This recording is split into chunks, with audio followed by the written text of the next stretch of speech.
Mr. Ọmọ́tọ̀ṣọ́ tí wọ́n wà ní Canada pẹ̀lú ìyàwó wọn. Ìyá Mr. Ọmọ́tọ̀ṣọ́ tún ti wà ń bí lálẹ́ yìí o. Àbúrò Mr. Ọmọ́tọ̀ṣọ́ tún ti wà ń bí o. Bàbá Mr. Ọmọ́tọ̀ṣọ́ tún ti wà ń bí o. Wọ́n tún ti sunkún dé láti Èkìtì, látàdó Èkìtì. Mr. Ọmọ́tọ̀ṣọ́ tí wọ́n kẹ́lẹ̀ bí ìbọn lórí àga ní Canada tí wọ́n ń gbà tọ́jú. Mr. Ọmọ́tọ̀ṣọ́ tí wọ́n ti sọ di bébì padà ní Canada tíyàwó wọn ní wọn láksidẹ́ǹtì. Ẹ dákun ọmọ Nàìjíríà á túbọ̀ ọbẹ̀ lálẹ́ yìí. Àrùn ni ọ̀wá ní olúkò yóò sinmi ogun ni. Àrùn ni ọ̀wá ní olúkò yóò sinmi ogun. Wọ́n ní orí ọmí kí ló dé tó ọ̀dákẹ́ lórí ọ̀rọ̀ Mr. Ọmọ́tọ̀ṣọ́. Ọwọ́ àṣẹ mi bíi ewì díẹ̀. Mo rántí ewì àbọ̀mọ̀gbà tá a kà á. Ṣé o sì nǹkan? Kí ló ṣe tí o dákẹ́ jẹ́jẹ́ bí ẹyẹ tí kì í dún, tí ò ní wòsùn bí ẹyẹ tí kì í sọ̀rọ̀? Oríyọmí Òkìkí ó jọ bẹ́ẹ̀ ni mi ò dákẹ́, tí ẹ lè dákẹ́. Ẹkú tí ìyá Ọmọ́tọ̀ṣọ́ ń ṣeun ni ò jẹ́ ń dákẹ́. Ẹkú táwọn àbúrò Ọmọ́tọ̀ṣọ́ ń sun ni ò jẹ́ ń dákẹ́. Inú ìbànújẹ́ tí bàbá Ọmọ́tọ̀ṣọ́ wà ní ò lè jẹ́ ń dákẹ́. Ó ń sunkún débàdàn látẹ̀kìtì ní gbogbo ìgbà ni kò lè jẹ́ ń dákẹ́. Ọdẹ ìpọdẹ jayé ni mò ń gbọ́. Eléyìí yóò yé àwa ni. Mọ́tò tí ó fi lásídẹ̀ǹtì yóò yé wa ni. Àbásídẹ̀ǹtì ló bó ṣe máa rírì kò yé wa. Lédè ṣe pé wọ́n kẹ́ Mr. Ọmọ́tọ̀ṣọ́ sínú mọ́tò bí ìbọn kí mọ́tò tó forí sọ bí ó forí sọ. Ásídẹ̀ǹtì ni àbí nǹkan míì. Kí ni wọ́n diagnose Mr. Ọmọ́tọ̀ṣọ́ sí lọsibítù? Ṣọ́ọ̀kì ni àbí sọ́ọ̀kì? Sọ́wọ́ àdìpẹ́ẹ̀sì ni àbí wọ́n wà bá àbí wọ́n ti ní stroke. Ọ̀fẹ́ mọ̀ gbogbo ẹ dákun kí ni kan nọ́mbà ọkọ̀ olóyún dáa.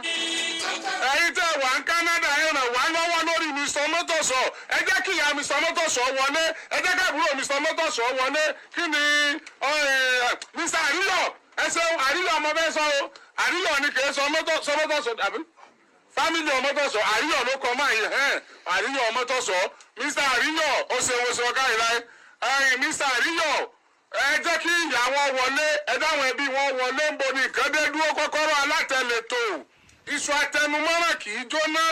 Àwa yìí dákẹ́ bá àbá ní rìsọ́ọ̀tì àní dákẹ́. Àní dákẹ́ ńgbà tí èsè pa kàn fi hàn káfí ní tráfíìkì. Ńgbà tí èsè pa kàn fi hàn káyọ̀ lè mọ̀ pa ń sọ̀rọ̀. Ńgbà pọ̀ ọ̀rọ̀ wa gbọ́dọ̀ nítumọ̀ ni màmá ń kọ́. Mo ní màmá yẹn lórí àga àánú abiyamọ ṣe mí.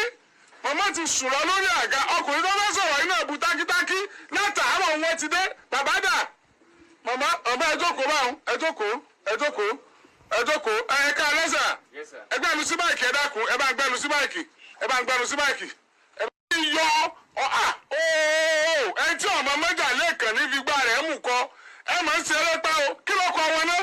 Bọ́láńlé gbé mi sọ́nà. Bọ́láńlé ọmọ ń ṣe ẹgbà Bọ́láńlé o sì wájà Bọ́láńlé tí mo fọwọ́ rẹ̀ mú ọ tí mo kọ́kọ́ mú ọ bí ọmọlúàbí Bọ́láńlé o sì ń wá ìjà tó gbóná láti Nàìjíríà dé Canada kémi ọ yọ kí ni eégún tó ti bọ́ta ti kú ọ láì wò tí mo bọ́ sọ̀rọ̀ lábẹ́ aṣọ kí n tó bọ́ afẹ́fẹ́ Bọ́láńlé nọ́mbà wo ni wọ́n ní ọ̀rọ̀ àwọn Bọ́láńlé náà ní tẹ́tíjọ́ orí ni àbẹ́jú ti mú mi wá kí ni wọ́n tún fi bẹ́ẹ̀ tẹ́tíjọ́ orí ilé lẹ́yìn àbẹ́ léyìí tẹ́mi ní jẹun wò ó Bọ́láńlé kí ni Bọ́láńlé gbẹ̀mí sọ́lá wọn ò ní dákẹ́ ọmọ Òṣogbo ẹ̀rí ọmọ Òṣogbo nìyí kí ló kọ fámìlì àti wọn lóṣogbo Ọlábìyí fámìlì lóṣogbo Bọ́láńlé gbẹ̀mí sọ́lá Ọlábìyí fámìlì lóṣogbo ìmọ̀ ní dákẹ́ èmi ò ní dákẹ́ Nàìjíríà náà ní ìsinmi ìjọba ọmọ ẹ̀kẹ́ o tàbí rí ìdájọ́ gbà fún Àríyọ̀ o ẹ̀yin abí Àríyọ̀ ẹ káalẹ́ ẹ káàbọ̀ kí ló tún ṣẹlẹ̀ àwọn òwe oríṣiríṣi ti débí tó bá dàbí irọ́ agbẹjọ́rò Bọ́láńlé àti àwọn èèyàn lọ Canada àwọn èèyàn wá Canada ó yẹ jẹ́ connect papọ̀ tí Canada bá dàbí Èkó síbàdàn àbí bí Àbújá ni á ti lọ á ti dé kódà kó jìnnà ju Canada lọ kó mọ̀ jẹ́ pé ẹsẹ̀sẹ̀ lọ́mọ tó gbàwé ká tó bójú ọ̀nà á ti lọ á ti dé Bọ́láńlé gbogbo eléyìí is immaterial Bọ́láńlé all these are immaterial you know what we are asking for you know what our agitation is all about you know what brings the conflict between us. What brought the disagreement between us is the situation of your husband, which is not palatable. Tó bá jẹ́ pé other side ló jẹ́ tọkọ rẹ̀ ṣèwọ náà báwọn, we will not keep quiet. Tó bá jẹ́ pọkọ rẹ̀ ló ṣèwọ náà báwọn, we will not keep quiet. Bọ́láńlé, bó ṣe rí nu, ẹ káalẹ́ sà. Ẹ káalẹ́ sà. Ẹ káàbọ̀. Yes sir. Orúkọ mi ni Gbénga. Ẹgbẹ́ mi sí máìkì Mr. Gbénga ẹ̀sùn kìíní wọn ajú wọn. Àbúrò sí Àríyọ̀. Ẹ tì í síwájú báyìí máa yẹ fẹ́ fèsì mi ni you are good to go. Ẹ káalẹ́ sà, ẹ káalẹ́ gbogbo ọmọ Nàìjíríà nílé àti ní gbogbo ibi. Ẹ jọ̀ọ́ lórí ọ̀rọ̀ bọ̀dá wa Àríyọ̀ Ọmọ́tọ́ṣọ́ náà la ṣì wà. Ọ̀rọ̀ yìí ti wà ó ti ṣẹlẹ̀ tipẹ́tipẹ́ kódà oríṣiríṣi lẹ́tà ni ẹ̀gbọ́n ti kọ kiri issue yìí tó ṣẹlẹ̀ sáà máa fẹ́ yẹ kẹ́ wo 8 pages lẹ́tà yìí.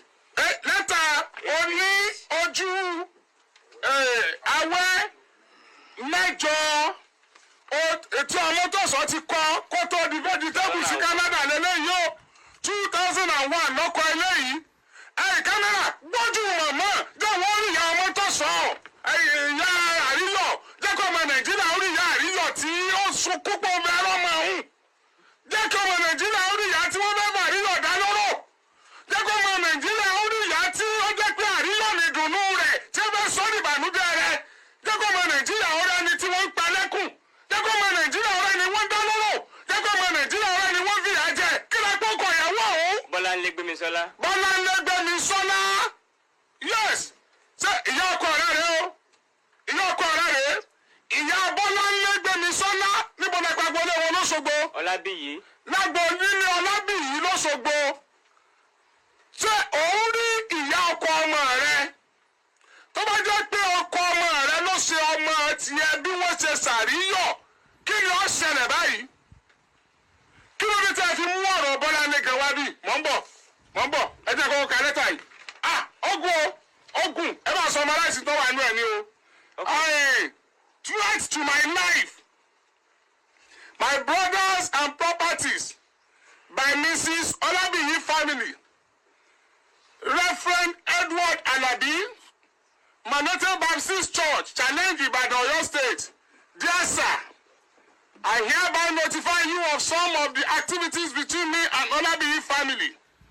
On June 10, 2006, I was at Manote Baptist Church to marry Gbemi from her father's house to Ogbomoso house to Omotosho's house, and not for her to marry me into Olabiyi's house. But I am disappointed. The trend of events in the last couple of years, I have tried to endure some of these activities, but at this point, it has become necessary to notify you. Below are my points. Point number 1. I left Nigeria in April 2018 with Gbemi and my children. I left my younger brother and his wife, who just got wedded, to assist me monitor an ongoing project at Oluyole Estate Extension for a few months. In the house are the 2-bedroom flat in the house. By June 2018, Dr. Adeniro called my brother asking him if I had obtained my payoff from where I worked in Nigeria. My brother said he does not know anything about it, and that joker should go ask me. Same month, Dr. Adeniro called and asked me if I had received my payoff from Nigeria, and I answered her, yes, not knowing her intention. Few days later, Gbemi and Dipo were communicating on phone right in my vehicle. The next statement from Dipo Olabiyi was that they should go meet me to bring money out for what they wanted to do. I decided not to say anything but kept mute. In June 2018, I was processing study visa for my brother's wife. The next thing that happened was that Joke Adenina was calling them in August 2018, September 2018 repeatedly, and followed by smasking. Why they did not pick her calls? Joke kept sending calls and SMS that she wants to know where they are and she needs to see them in her house. When I got wind of this development, I discovered my family personal activities and transactions, both financial and non-financial, between me. My brothers and parents have been divulged to Joke Adenina and Olabi's family by my wife for monitoring my family member in Ibadan. I decided to password my phone. Thereafter, my wife began to disturb me on why I locked my phone, and I said she should not worry, but she insisted repeatedly, and that led to argument between us. But I refused to access to the phone. I refused access to my phone for security reasons. I asked my wife how and why my personal information are getting to Ibadan from abroad. My wife denied. She did not know anything about it until June 2021 when she confessed to telling Joke Adenina about it. Ìgbìyànjú ẹ̀pọ̀ page kí ni mo wà page 2 inú page 80 tàbá ní àkàtán rẹ́rẹ́ òrùn.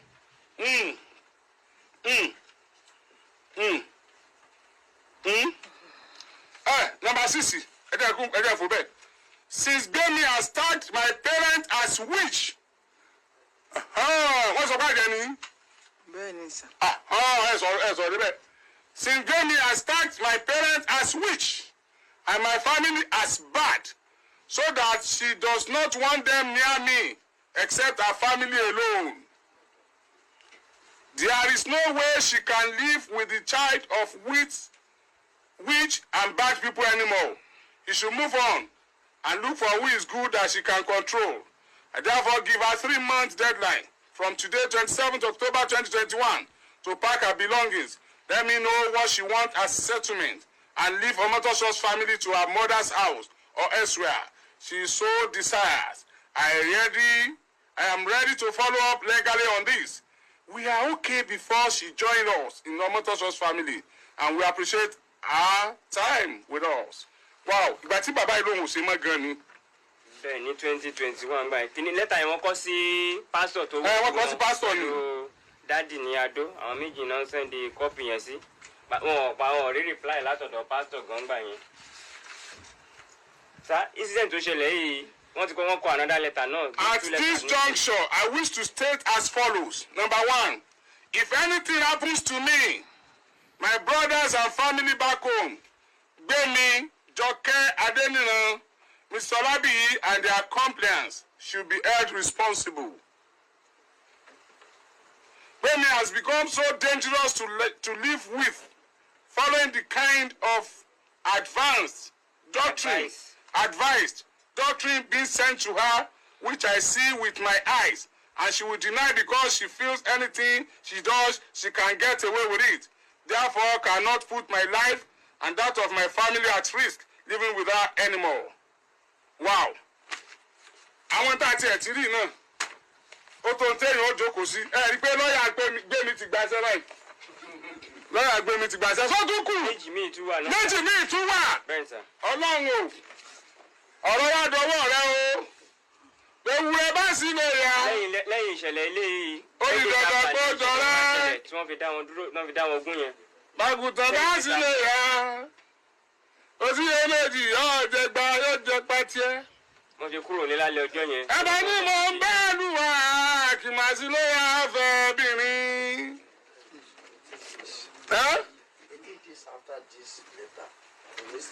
Eléyìí second one eléyìí 18 days after this one 10 days after this one ìní wọn l'accident ṣẹlẹ̀.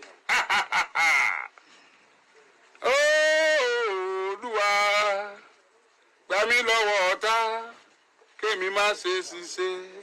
So kì í ṣe wípé kò sí nǹkan kan tẹ́lẹ̀ kí nǹkan kan kọ́rọ̀ yìí tó ṣẹlẹ̀. Nǹkan ti wà ńlẹ̀ tó pọ̀ dáadáa. Nǹkan ti wà ńlẹ̀ tó pọ̀ dáadáa.